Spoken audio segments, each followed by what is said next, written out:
In our heart of the sea. My name is Landon, and today we are going to go on the search for the heart of the sea. No, it's not the jewel from the Titanic. It's something far more precious.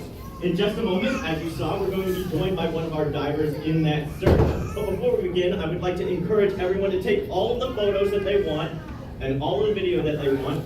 And if you share it to social media, just hashtag it FLAQ or hashtag Florida Aquarium or hashtag Heart of the Sea. Now, I have a question for everyone. How many people here have ever been to the beach before? Great. Show of hands, show of hands.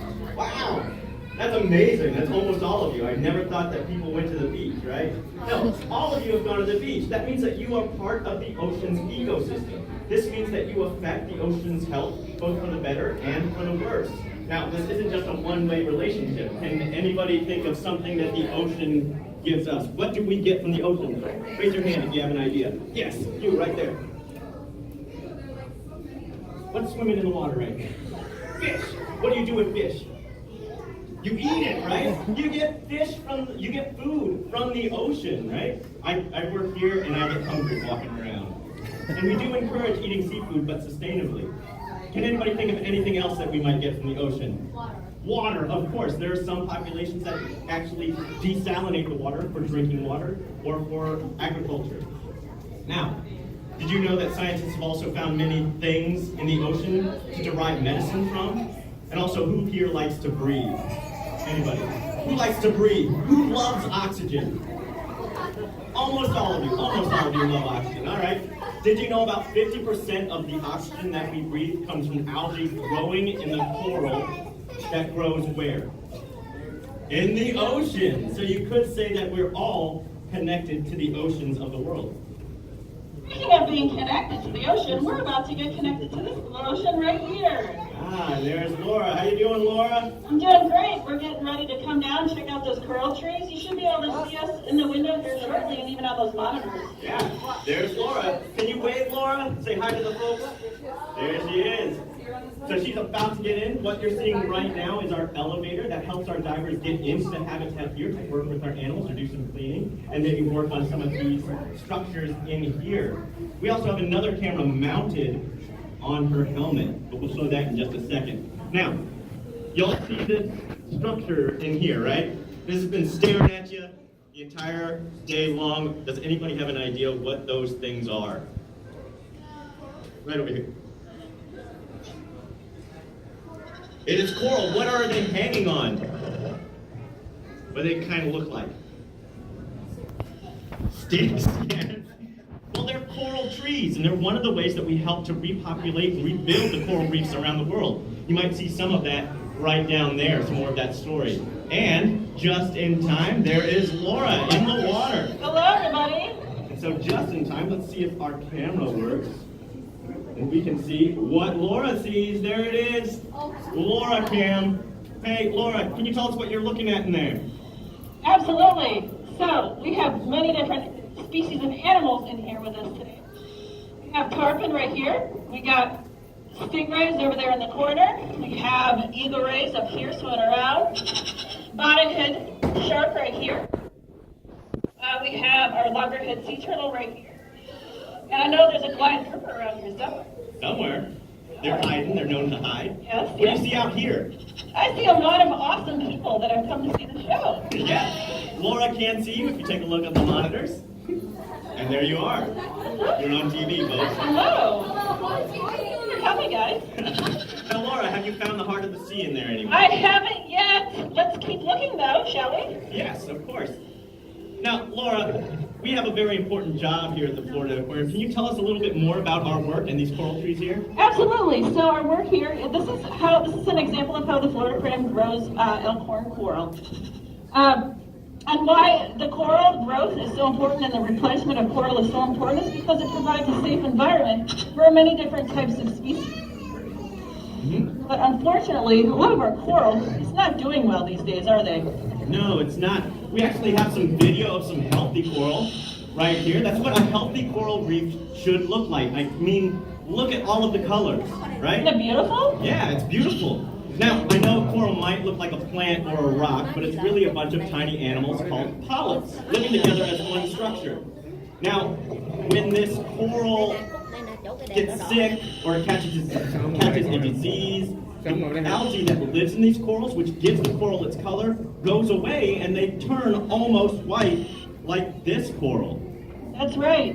When they turn white like this, that's a sign that they're sick. But they're not quite dead yet, but they're really sick. Yeah. If they continue like that, they will eventually die. Yeah, that's just called bleaching. Now, the sad thing is that this is happening all over the world. That's right. But fortunately, at the aquarium, we're trying to fix that. So there is some good news. So we are growing these corals on these coral trees to help replenish the population of coral in the ocean. Corals, they can eventually grow into larger structures.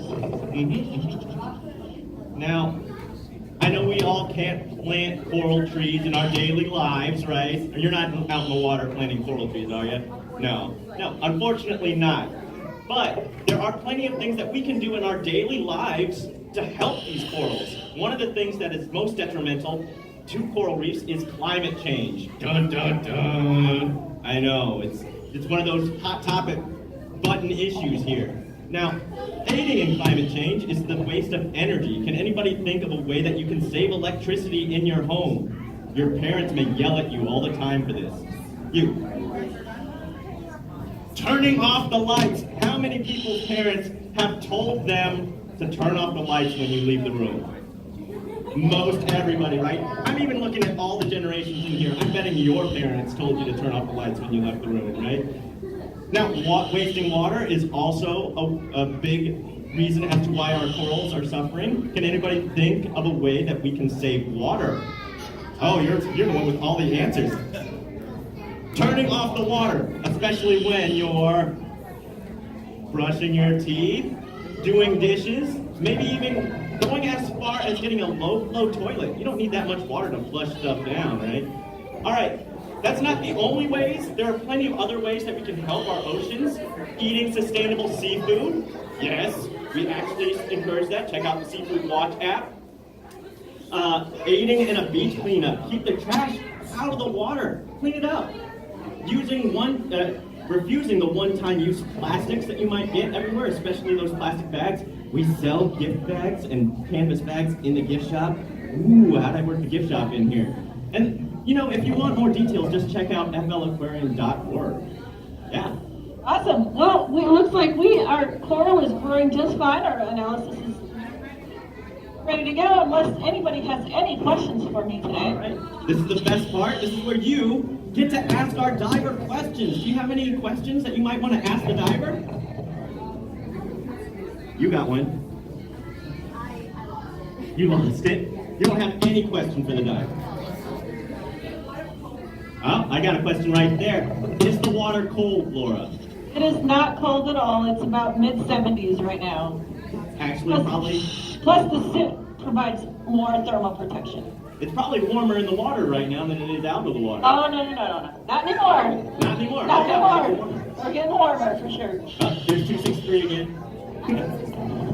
Take a look at him on the camera. Anybody else have any other questions for our diver? Yes. All right, Laura, how long can you stay under the water? I can stay under the water as long as I have air in my tank. Yeah. Everybody is different. Mm-hmm. So most of the time, we're not going to have our divers in the water for more than 30 minutes. 30 to 45 minutes, yep. They can stay down there much longer, but we want to make sure that they're in and out. Yep. Anybody else have any questions? Yes, you have another one? How many species? Laura, do you happen to know how many species are in this habitat? I don't know the exact number, but I believe you might have the exact number. Yes, so there are a few dozen species in here, but there are hundreds of individuals. As you can see, we have a lot of species in there. Is there one that you had a specific question about? One that you were wondering about? No? So we have lots of fish. One of my favorite animals in here is the hawkfish swimming in here. He likes to make an appearance right behind me usually and stare at me. It's also a tasty fish. Yes? That looks like that's cut from coral. Yes. So it looks like that coral is cut from something. Yes. So what we do is we fragment the coral, and So we have the smaller coral on the top. As they grow, we move them down to the lower levels to allow more space to grow. And if down here, if we want to continue bringing the smaller coral back to the top, we fragments of the larger coral and we move them to the top. Yeah, so we actually have to get permission to go out into the water to go to these endangered species to break pieces off to grow here at the Florida Aquarium, then put them back in the water. Now, out in their environment, coral might grow an inch or two per year. Here at the Florida Aquarium, by growing them like this upside down, we can maybe get 10 inches to a foot of growth every year on each of those pieces. Yes.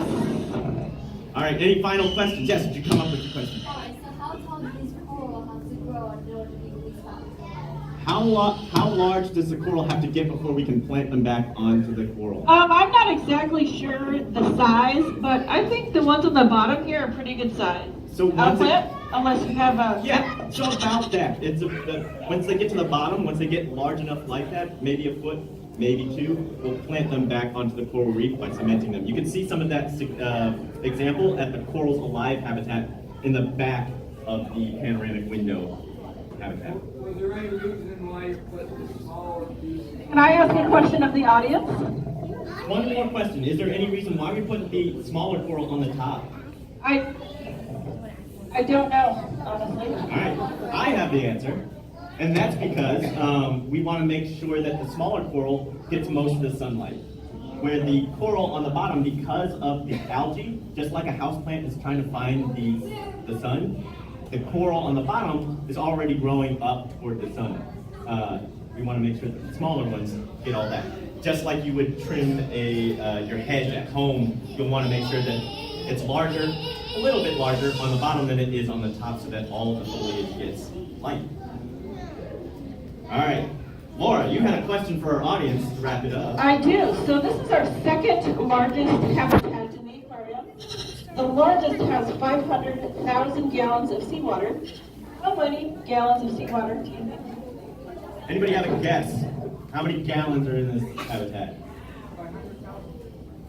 500,000? That's a little high because that's the size of our larger habitat is 500,000 gallons. I heard the answer. Someone said it. I heard it. What was it? 100,000. I think they said it. It's 100,000. It's give or take a few thousand, but that's how we estimate it right now at 100,000. Joe. That's including the filter yard that is behind that you can see on our behind the scenes. Tried to catch it, sorry. All right, so that wraps up our question and answer. So I hope you all have learned that the heart of the sea isn't on some map or in some treasure chest at the bottom of the sea. It's in all of us, in our hearts. So again, thank you. My name is Landon. This is Laura. We'll be sticking around for just a little longer. Have a wonderful rest of your day here at the Florida Aquarium. Thank you.